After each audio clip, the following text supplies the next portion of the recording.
Minister within the Ministry of Indigenous Peoples Affairs, Valerie Garrido-Low, and team recently visited Mabruma, Region 1. On their visit, the minister and team distributed $7.9 million worth in equipment to several communities.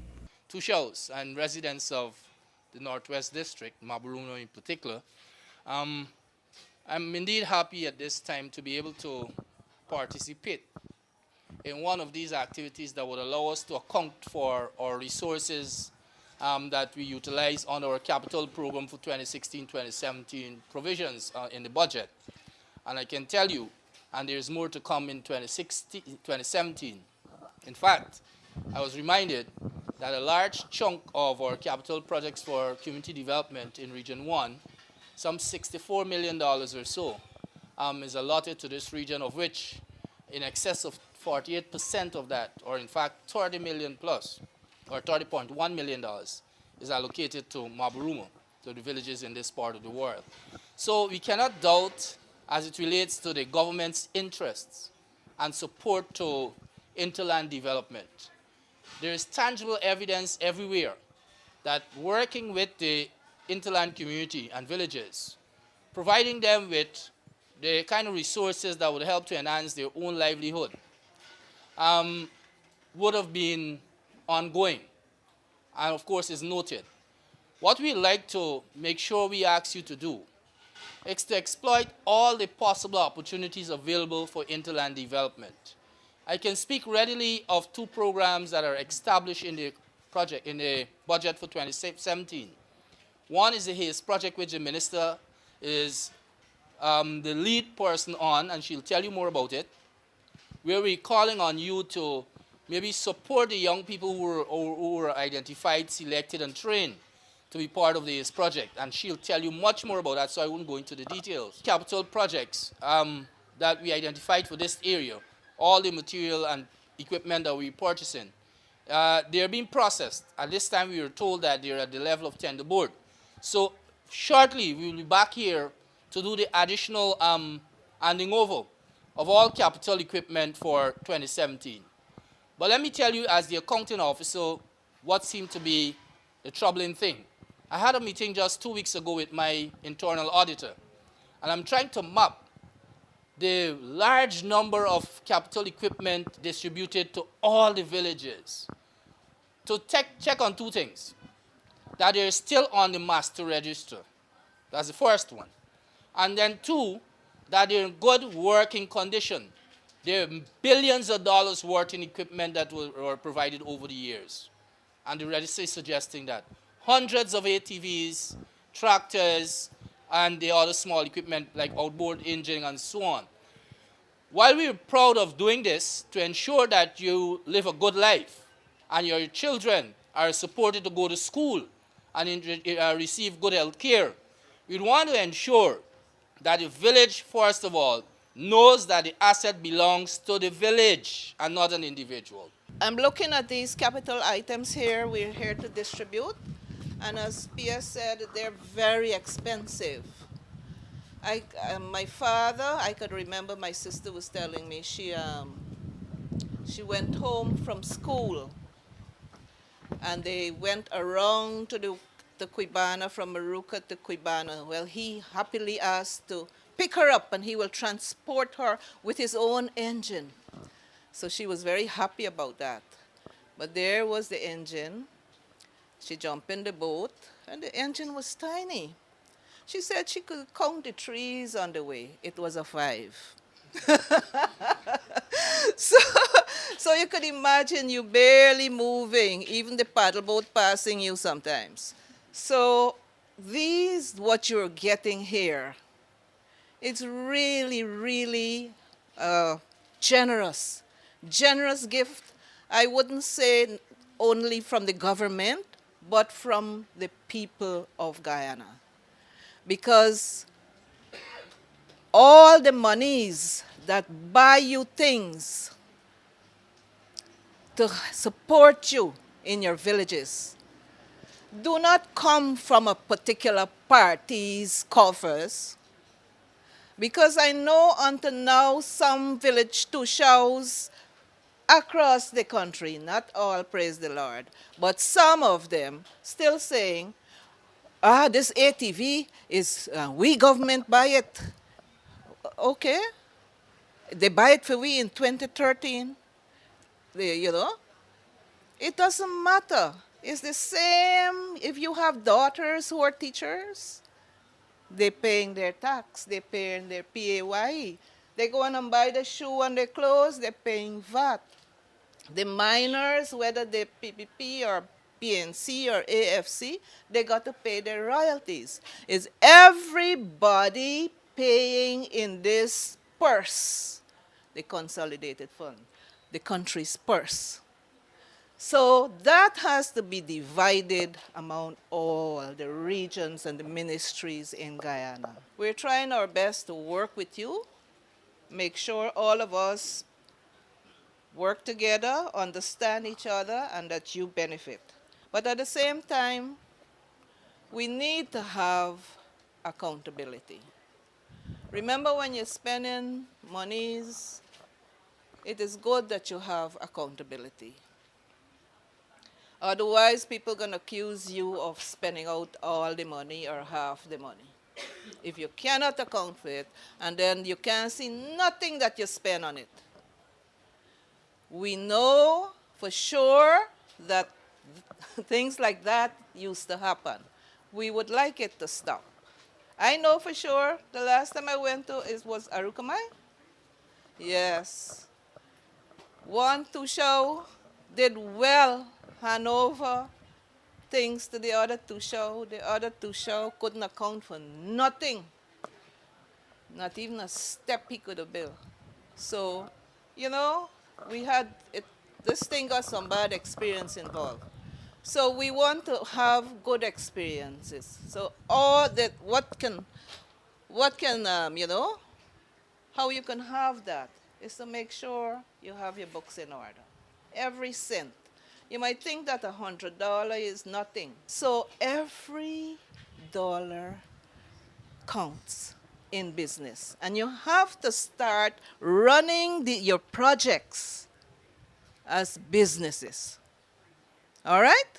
This is it's an investment, it's your capital, and you have to make sure that it works for you over the years. Councillors of Obadiah, the government and people of Guyana, we're pleased to hand over these items for you, over to you, the fogging machine to assist in the farms, getting rid of their cushions, and of course, Indigenous people, we love sports. We're good at sports. So this will help to keep the youths occupied, you know, and so on. And then, you know, practice, we might have our own Indigenous national player soon. All right? Okay, Minister. Thank you so much. Honorable Minister, members all who are here present, on behalf of the people of Obadiah, I must say thank you to this government of Guyana so much for this generous contribution they have given us here today. I'm sure that whatever reason this fogging machine and our sport gears has been given to our village, I promise that it will be used and it must be used the way it should be used. In particular, where sports is concerned, this is quite some time now we've been looking forward to get some sports gears. And they rightly said good things come to those who wait. We waited quite some time, and it has already now, it has been a successful one now. At least we have received it. For this fogging machine, I must say this will work a great deal towards our community, because Obadiah is a community, a more farming community, and we've been plagued by acquisitions terribly. There are so many crops, for example, some type of permanent crop, citrus and other crops that we plant on our farm, but we're not getting the kind of produce we're supposed to get because they're being hampered so terribly by the acquisition. And so, once again, thank you so much. You're very welcome. The minister and team then proceeded to commission a catwalk in Barambina, which was built using the community's Jubilee grant of $1.5 million. Let me say how happy I am to be able to join with residents and and regional representatives at this commissioning ceremony.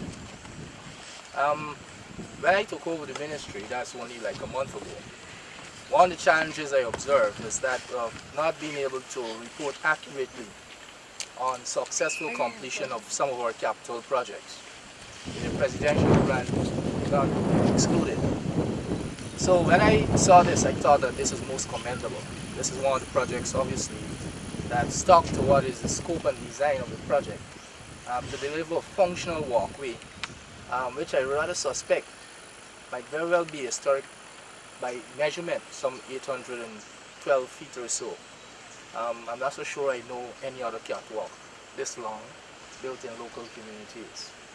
And then, of course, I'd want to commend the community for joining the township of Maburumo as well. So lots of things are happening for you. I can tell you from where I sit that 2017 would be no exception to what 2016, 2015 and or 2014 would have had in store for you. Our capital projects and of course grant programs will still be rolling out. And we'll expect you to take full advantage of the capital funds available, to make good use of them, and to submit your proposals very early. And we want to make sure that we work with you to deliver on the projects we had planned for this community. So once again, I'm happy to be part of this commissioning, and I'll be happy to report that this was one of the projects for 2017 under the presidential grant that would have been completed successfully by the residents in this community. Thank you very much and have a good one. It's really an honor and a pleasure to be here this morning to commission this wonderful effort of yours. I know I was speaking to Mr. Chu just now, and really you have really used your Jubilee grant in a good way, a way that will serve the whole community. And that is what the Jubilee Grant was all about. As RC was saying just now, it was to celebrate our 50th independence anniversary. I think this is a wonderful way. Everybody can see that this was done, you know, with your Jubilee Grant. So this is your way of celebrating and marking the 50th anniversary of the independence of Guyana. So I was talking to Mr. Chu just now, and he was saying that, you know, the road, and as we can see, this road is terrible. Many times you were in the newspaper and all about, you know, that this road is really terrible. And Mr. Chu was reminding me that before elections, President had promised that as soon as he becomes president, this road will be done. I would like to inform Mr. Chu and residents that President has remembered. Therefore, we're going to do the road, but this is the first step.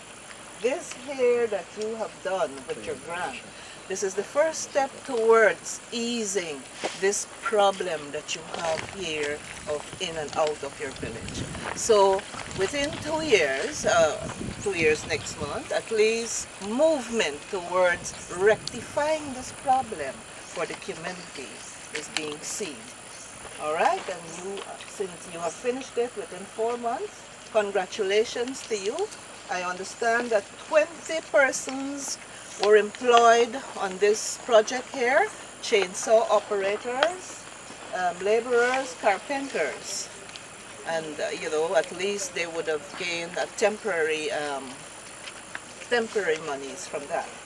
So I'm very, very proud of you, and this is what our government is all about. As Regional Chairman said, we have to all work together. We have to all work together. You do your part, we do our part, and together every community can be uplifted. Everybody can go on the road towards living a good life. Lovely. Very good, very good, very good.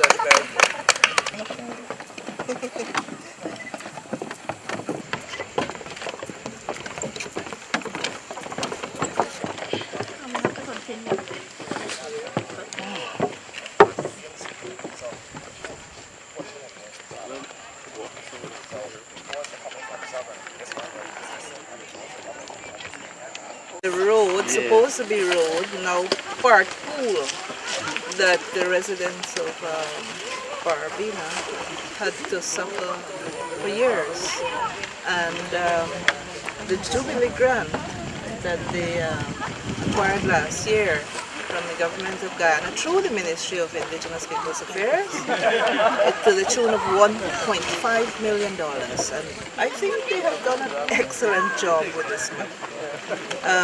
It is 812 feet long, about 3 feet wide, and you know, it is a long stay. It's a project that would last them some time until the government is in a position then to build a spanking new road for them that they can use. But mostly I'd like to congratulate the village, the CDC, councillors, you know, for a job well done. Because imagine the children going to school, imagine pensioners at the people got to go to shop. And you got to wait until the weather is dry or go wrong if you ever had dryness. But now they will be comfortable. And this is it. We all want comfort, you know.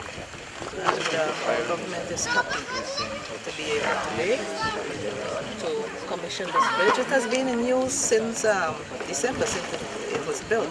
The most I can ask them now is get a praise or a pastor to bless it, because I always believe in blessings. Minister Garida Low and team then visited Tobago Hill, a small indigenous village with a population of just over 190 people. On her visit there, the minister told the residents of the Hinterland Employment and Youth Service Program that their village will be part of in 2017. The Hinterland Employment and Youth Service is a program, it's a huge program that will affect all the 215 villages that we have, the indigenous villages. In 2015-2016, 12 villages had the program. Now this program is especially for youths between, or young adults between the ages of 16 to 35. All right, 16 to 35. Now, we're targeting this area, and really the program is to give these youths a second chance. Because some young ladies went to school, but they had to drop out because of pregnancy, teenage pregnancy. So they cut short, their education had to be cut short. They got to stay at home now and they can't learn anything anymore. The young men, for some reason or the other, drop out. Some of them either failed the exam, some of them got down courage and disappointed and didn't want to go to school anymore. Some of them turned baby daddies and got to go and work to buy milk and feed baby. Alright? So we want to give these youths a second chance to lift their lives up so that they can live a better life. So this program is going to, it's 6 months of classroom and practical. You will be learning a bit of English, a bit of maths, some capacity building, things like public speaking, learning to speak bravely, learning to be confident and things like that. And of course, you're going to learn how to write a business proposal and how to start a business of your own. All right? The youths will also be doing agriculture as a subject. And what we expect from these youths is either you have a garden of green that would supply the school's hot meal program. You have a school hot meal program here. And where do you get your greens? Do you supply the greens? Where you get your greens from, Aruba? Green pan out. From Comaka. Well, this is an excellent opportunity. When haze, you never had haze yet in your village, right? Well, in the next phase, the second phase of haze, Tobago, it's Tobago Hill, right? Is going to be selected to be in the program. You along with 99 others, because this year we have monies. Our government, your government, has allocated $941 million to have 100 villages take part in the program. All right? The first phase will finish next month and the new phase will start in June. So I would like you to know that this government, the APNU AFC government, cares for you. This program is no use we give you monies and leave you just like that. Because when the program finishes, where else, how will you manage to get money? Huh? You got to learn to earn your money. So added to English and maths and all those things, of course you'll be doing your agriculture, growing your greens, and I would like you to see you supplying the school's hot meal program.